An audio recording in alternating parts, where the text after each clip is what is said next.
Measures of variation is where we'll go now. Those include three values and then some values that we calculate based off of those calculations or those values. Our measures of variation, first of all, explain how spread out a data set might be. So the larger the variation, the more spread out those numbers are going to be. The range and variance are going to reflect that. So range, we've already probably seen on several occasions, is simply the highest value minus the lowest value. That should be pretty straightforward and simple. The variance and standard deviation are tied together. Again, they both measure how far a certain data value is away from the mean. So the variance is defined as the average of the squares of the distance each value is away from the mean. The standard deviation is the square root of the variance. Now, a simple version here is we don't need a definition, so to speak. We'll pick up on this as we go through here. Right now, we're just worried about the calculation. But that calculation tells us how far away a certain data or a piece of data is away from the actual mean itself. So the larger that number, the farther the data is away from the mean. What we want to be able to get out of this, besides the calculation, is knowing that the standard deviation is the square root of the variance. So S squared is the symbol S squared and, I guess, sigma squared, maybe. S squared and sigma squared are the symbols for variance, or sample variance here and population variance here. Whereas S and sigma are the symbols for standard deviation. So these are variance and these are standard deviation. Again, S is our sample standard deviation, sigma is our population standard deviation. If we don't have a complete data set, we do have a shortcut. If we have a range of values, we can estimate our standard deviation by taking the range and dividing it by 4. Not a foolproof method, but it does at least give us the opportunity to estimate what the standard deviation might be as a comparison. So again, the standard deviation, if we have a range of values, is simply the range divided by 4. And from up above, our range is the highest value minus the lowest value. So how spread out our numbers are. As I've already mentioned, our variance and standard deviation are used to show the spread of numbers. If the standard deviation is large compared to the mean, the numbers are not close together. The standard deviation is relatively small, and the numbers are close together. We will find the standard deviation and variance from a set of numbers, and we'll also find it from a grouped distribution, much like we did with our mean back in the first section. So here we have 5 steps that would be a variance or standard deviation of a grouped frequency distribution. Number 1, we find the midpoint of each class. We did that back in section 1 to find the mean. We multiply the frequency by the midpoint of each class, place it in another column. We also did that back in the last section. Number 3 is a new one. Multiply the frequency by the square of the midpoint. So frequency times that midpoint, but we're going to square that midpoint. We're going to total that column and then plug all of our information into this formula right here. N is our total number of frequencies. This is our summation sign, so the sum of our frequency times the midpoint squared. This is essentially step number 3 from above. Minus the sum of our frequency times our midpoint. Once we have that sum, we square that total. That is the sum from step number 2. Then we're dividing that by our number of frequencies multiplied by n minus 1. So there's a calculation. This would be the first formula you probably find on that pull-out section from your book, so that might come in handy. Notice we're calculating the variance here. So step number 6 says to take the square root of that to find the standard deviation. And we'll get back to that formula here very shortly. But let's move to our first problem. Find the standard deviation, the cost of speeding tickets for the following sample. Now there's a much easier version for this. We all have a graphing calculator. So I'm going to pull up the calculator, and if we hit the stat function, which I can't seem to find here, right there, we have some option that says to edit. So I'm going to edit, and I'm going to put in list number 1 each of these numbers. So 25, 60, 30, 30 again, 65, 35, and then I need to scroll over and get the rest of them. So let's see if I can't move this over. 70, 50, 40, 95, 55, and 70. So I want to get all those numbers into that list. In this case, I put them in L, list number 1, L1. Hopefully you can read that. And it tells me that I'm on the 13th number, so I put 12 numbers in there. There are 12 numbers there. So once I have those in, I go back to my stat. This time I'm going to calculate one variable statistic, number 1 here. Okay, I'm already in list number 1, which my numbers are, so I'm just going to prompt through that. I don't need anything in these two values, but when I do hit that through, it calculates a whole bunch of stats for me. X bar is my sample mean. We did that back in the first section. Our summation sign, so if we add all those numbers together, I get 625, some of those terms squared. But more importantly, right here is what I'm looking at. S sub x is my standard deviation. So my standard deviation, my sample standard deviation is 21.04. So I'm going to mark that on here. Sample standard deviation is 21.04. As a side note, the only number that we will pull off, the only standard deviation we'll pull over off of here is the S sub x. Okay, the sigma sub x is for a population. There are very few, if any, occasions where we calculate the population standard deviation. Hopefully we understand the difference between populations and sample. So our sample standard deviation is 21.0, I guess that's 21.05 if I round correctly. So let's try that again. Look at that. But our sample standard deviation is 21.05. Just as a quick side note here, I know the directions don't say to, but let's say it's also wanted to find the variance. The symbol for variance, first of all, is S squared. So we would square the 21.05 and 21.05 squared is 443.1025. So our variance is 443.1. Okay, so there's the easiest way to calculate the standard deviation and variance from a listing of numbers. Use your calculator, plug them into that list function, and you calculate one variable stats. We'll see that again here very shortly. But here we have a group distribution for our sample of 80 college professors.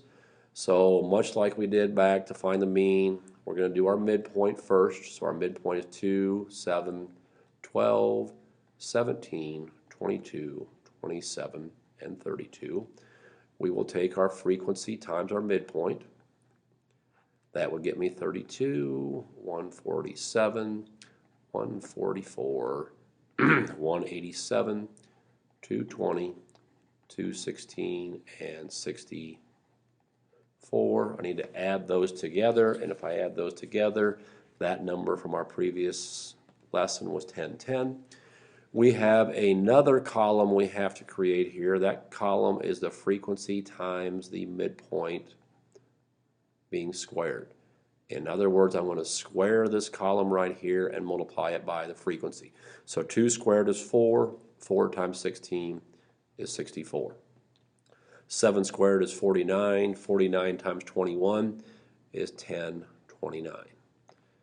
12 squared is 144. 144 times 12 is 1728. 17 squared times 11 is going to get me 3179. 22 squared times 10 is going to get me 4840. 27 squared times 8 is going to get me 5832. And finally, 32 squared times 2 is going to get me 2048. So again, we've taken each midpoint, squared it, multiplied by its frequency. We're going to total that column, gets me 18,720. Now we're ready to plug those values into the formula. So the formula to find, what are we trying to find here? Variance or standard deviation? Standard deviation. So to find the standard deviation, we're going to take the square root of this entire thing. But the formula says to take n, which is 80, times the 18,720, the frequency times the midpoint squared column, minus the frequency times the midpoint column, and squaring that value, and then dividing by 80 times 80 minus 1. And as a quick side note here, for calculator operations purposes, when you hit radical, it's going to create a parenthesis. You're going to need to create another one and put this numerator in parentheses and put the denominator in another set if you're going to use your calculator for one large calculation. But if we do plug that in, we're going to get our standard deviation, and you can double check this with your calculator. Our standard deviation here is 8. What having such a hard time with this thing here lately? 8.69. And that would be our standard deviation.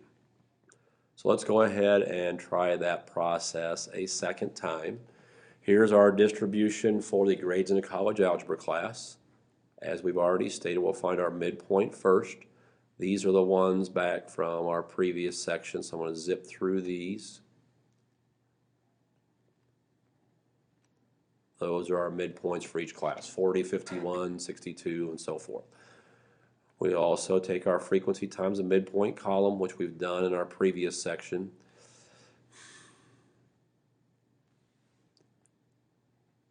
So I have 80, 153, 248. We have 548 or 584, dyslexic. 84 times 5 is 420, and 190. We add those together, we get 1675. We also need our total number of frequencies, which we'll come back to, 24.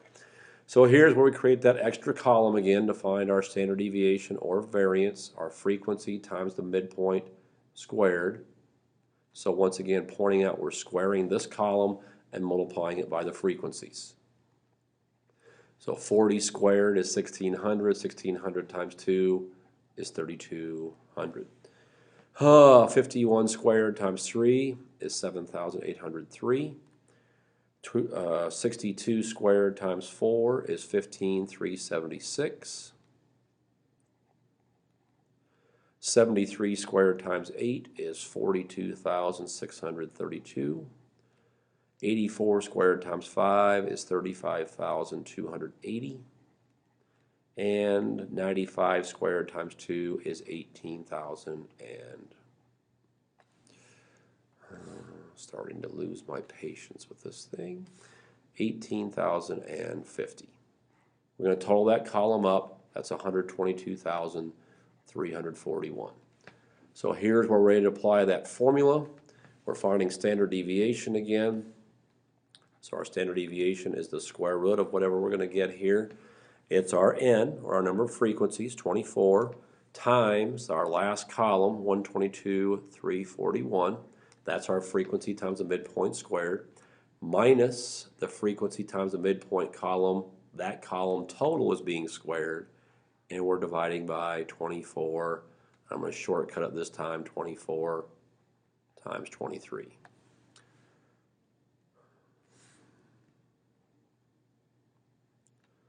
(24 minus 1). And if we plug that in, I'll do a quick reminder here. Our calculator creates a parenthesis right off the bat. We're going to make one for our numerator and one for our denominator, and that will get us a standard deviation of 15.38. So there's two examples of calculating the mean of a grouped, or not the mean, the standard deviation of a group distribution. We'll do one last time here, going back to our calculator version. Notice this is not a group distribution, this is a random set of numbers. We're going to find the standard deviation for our sample of smokers. So this is the situation where we plug these into our calculator. We'll go to my stat. I'm going to edit a list. I'm going to arrow back up here. If I hit clear and enter, it will clear out that list. If I can get that to work. There we go. Clear that out. So I'm going to plug those numbers in. So I have 6, I have 3, I have 2, I have 4, I have 7, I have 8. We'll slide over here to look at the rest of them. So we have 6, 9, 3, and 5. 6, 9, 3, and 5. Looks like we have 11 numbers. Let's just make sure. We have 10 numbers actually. 1, 2, 3, 4, 5, 6, 7, 8, 9, 10. Since this is doing your calculation for you, you want to make sure you have all those numbers typed in there correctly. So just go back and double check yourself. 6, 3, 2, 4, 7, 8, 6, 9, 3, 5. We'll go back and calculate this time. We will calculate our one variable stats, or number 1. We put our numbers in that same list, list number 1, so I don't need to change that. And if I calculate that, it gives me the standard deviation right here as S sub x. My standard deviation is 2.31. Let's try that again, see if we can't write it where it's legible. So our standard deviation is 2.31. Okay, so there's our calculations. One from a data set where we use the calculator, one from a group distribution where we create those extra columns and use that formula we had back on the first page.